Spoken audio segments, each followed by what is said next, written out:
जो 90% बच्चे गलती करते हैं। क्या आप भी उन 90% में से नहीं है? तो चलिए शुरू करते हैं। जय हिंद दोस्तों। तो स्वागत है आप सभी का।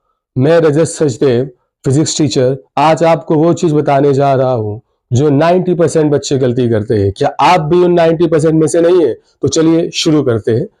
तो जैसा कि आपको पता है कि क्लास 12th और 10th दोनों का ही बोर्ड का एग्जामिनेशन अगले महीने यानी कि फरवरी से स्टार्ट है।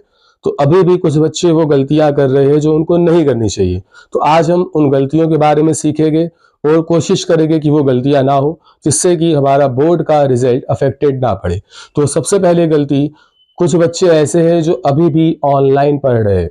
तो मैं उनको बताना चाहूंगा कि ऑनलाइन गलत नहीं है, लेकिन आपको एक स्ट्रेटजी के हिसाब से इस समय पढ़ना पड़ेगा। ऑनलाइन आप जो भी मटेरियल इस टाइम देख रहे हैं, तो उस मटेरियल में आपको कुछ चीजें ऐसी मिल रही होंगी जो आपके बोर्ड पर्सपेक्टिव से भी इंपॉर्टेंट नहीं है। और सबसे बड़ी बात, आपके जो डाउट्स है, ऑनलाइन क्लासेस उस डाउट्स को क्लियर नहीं कर पा रही। तो उस डाउट को क्लियर करने का आपके पास अब एकमात्र एक ही रास्ता बचता है, वन एंड ओनली वन। वो क्या है कि आप अपने टीचर्स के साथ कांटेक्ट में रहे। साथ ही साथ अगर आप कोई डाउट अगर फंस रहा है जो आपको आ नहीं पा रहा, तो बुक के साथ भी आप उसको लेते हुए चले। अगर मैं बात करूं क्लास 12th फिजिक्स की, तो मेनली आपकी कुछ यूनिट्स, टोटल 9 यूनिट्स है आपकी, और उस 9 यूनिट्स में से कुछ मोस्ट इंपॉर्टेंट यूनिट्स है जो आपको ध्यान देनी है। इसमें से आपकी पहली यूनिट है इलेक्ट्रोस्टैटिक्स। इस इलेक्ट्रोस्टैटिक्स में जो कॉन्सेप्ट है आपके, चाहे वो इलेक्ट्रिक फील्ड के हो, चाहे वो गॉस थ्योरम के हो, चाहे आपकी इलेक्ट्रिक पोटेंशियल हो या फिर कैपेसिटेंस हो, इन सभी के न्यूमेरिकल्स, इन सभी के डेरिवेशंस आपको ऑनलाइन तब तक समझ में नहीं आएंगे जब तक आपके बेसिक कॉन्सेप्ट्स क्लियर ना हो। तो उस बेसिक कॉन्सेप्ट्स को क्लियर करने का आपके पास एक ही रास्ता है, क्योंकि अब समय कम है और लगाना आपको पूरा दम है। तो घबराइए नहीं, आपके साथ हम हैं। तो आपकी जो भी क्वेरीज है, जो भी आपके बेसिक्स डाउट्स है, तो वो आप तभी क्लियर कर पाएंगे जब आप खुद से सेल्फ मोटिवेटेड होगे। ऑनलाइन में आपको केवल कुछ क्वेश्चंस इंपॉर्टेंट बता दिए जाएंगे, जो कि ये कह के बताए जाएंगे कि ये पिछले साल बोर्ड्स में आए थे, तो इस साल में भी चांसेस है कि वो बोर्ड्स में आए।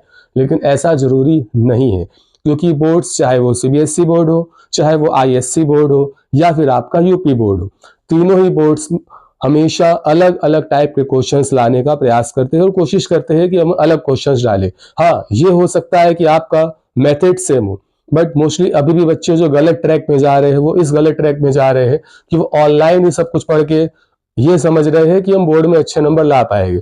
अगर आपको बोर्ड में 90+ नंबर लाने हैं, तो उसके लिए सीधा सीधा फंडा ये है कि आपको सेल्फ स्टडी पर फोकस करना पड़ेगा।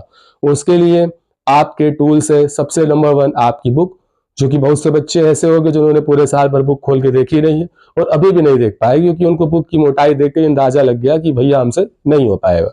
तो उसके लिए आपके लिए सबसे इंपॉर्टेंट है कि आप अपने टीचर्स के साथ कांटेक्ट में रहे, उनके टच में रहे, और जो बैक ईयर्स के आपके क्वेश्चन पेपर आ चुके हैं उससे हेल्प लीजिए। इसमें नंबर 1 बात आपको ये ध्यान रखनी है कि ऐसा जरूरी नहीं है कि लास्ट ईयर जो आपके क्वेश्चंस आ चुके हैं वो फिर से रिपीट हो। ये दिमाग में आप निकाल दीजिए, मत रखिए अपने दिमाग में ऐसा कुछ।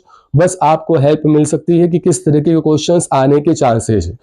नंबर 2, फिजिक्स में मोस्टली बच्चों को प्रॉब्लम होती है न्यूमेरिकल्स में। तो न्यूमेरिकल्स को करने का सबसे अच्छा मेथड आपके पास क्या है कि आप सबसे पहले फॉर्मूले को लिखिए।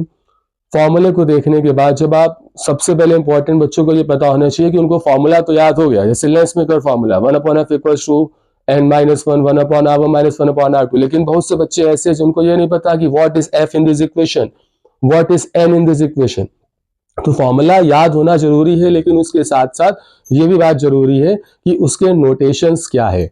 आपके फॉर्मूले में जो भी फिजिकल क्वांटिटीज का यूज हो रहा है, जो भी फिजिकल नोटेशंस का यूज हो रहा है, वो क्या है, वो किसको रिप्रेजेंट कर रहा है, ये भी आपको आना बहुत जरूरी है। ऐसे ही मैं कुछ डेली इंपॉर्टेंट आपके लिए कुछ ऐसे ट्रिक्स लेके आऊंगा या कुछ ऐसी चीज आपके सामने लाऊंगा कि जिससे आपकी हेल्प हो सके। और जो मेरा ये मोटिव है कि मैं कुछ वर्क करके, कुछ प्रयास करके, कुछ मेहनत करके अगर आप लोगों के 5 नंबर, 10 नंबर, 15 नंबर भी बढ़ा सकूं, तो इसे मानूंगा कि मैं ये सही काम कर रहा हूं और मैं इसमें सफल हूं।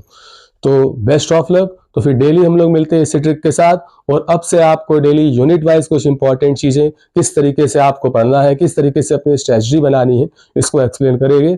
Okay, so good night for today. Okay, जय हिंद।